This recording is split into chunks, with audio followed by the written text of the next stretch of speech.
女人头一次去富豪家应聘保姆，可她却故意身着性感超短裙，甚至踩着10厘米的恨天高。不出所料，当她走进休息室时，众人都对她的华丽妆容投来了异样的眼光。而她之所以这样，只是为了顺应面试的特殊要求。本以为凭借这样的形象，工作就会手到擒来，没曾想很快却遭到了面试者的拒绝，这顿时让女人气不打一处来，随即愤怒地离开。可女人不知道的是，自她踏进门的那一刻起，便有一双眼睛在暗处注视着她的一举一动。本以为这场面试到此为止，没曾想将会有意外的转折。当他刚走出庄园，身后的管家却突然将他叫住，没成想对方竟诚挚的挽留。可茱莉亚非但没有丝毫犹豫，反而加快了离去的步伐。可当他看到气喘吁吁的老人时，莫名的同情心促使他停下了脚步。最终，他接受了非正式的面试邀请。可他没想到的是，他的人生也会在这一天迎来了拐点。紧接着，在管家的带领下，他来到了神秘的地下室。可刚进门，没曾想维克多竟用遥控将房门关闭，这让茱莉亚心中瞬间涌起一股不安。然而随着维克多幽默风趣的交谈，他心中的戒备逐渐消散。随后在交谈中，他得知了维克多虽坐拥万贯家财，却不幸在高中时期被白血病缠身。直到此刻，茱莉亚才知道这则寻人启事的发出者不是维克多的父亲，而是他本人。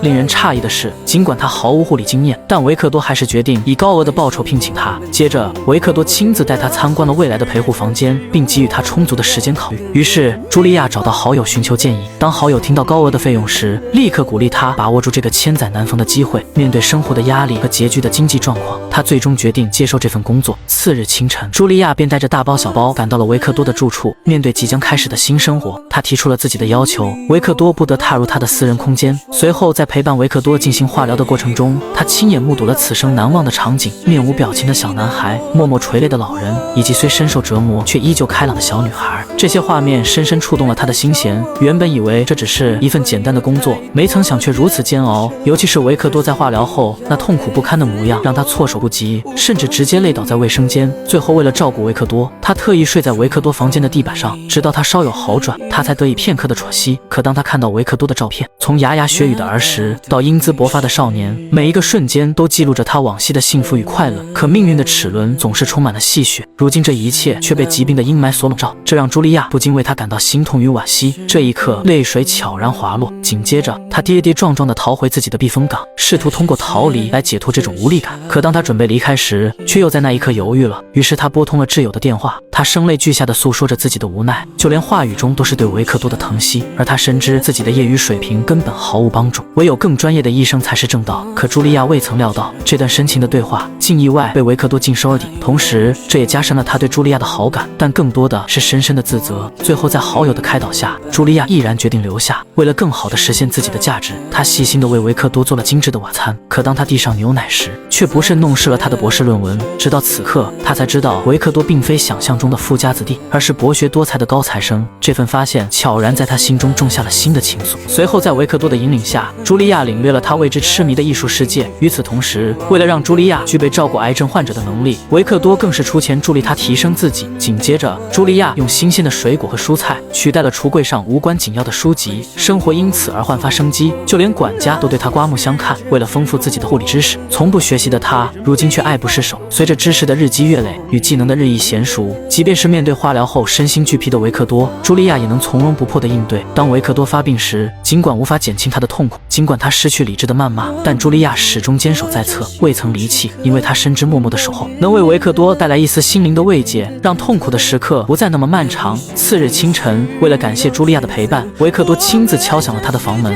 而茱莉亚的第一反应竟是误以为音乐给维克多带来了困扰。为了开门迎接，他甚至匆忙间撕下了唇上的脱毛膏，可维克多还是发现了唇边残留的痕迹，这不禁让他哑声失笑。随后他诚挚地邀请茱莉亚共进晚餐。夜幕降临，他们一同抵达最典雅奢华的高档餐厅，而这次特别的约会不仅让味蕾得到了极致的满足，更让两颗心在互相的理解与支持中靠得更近。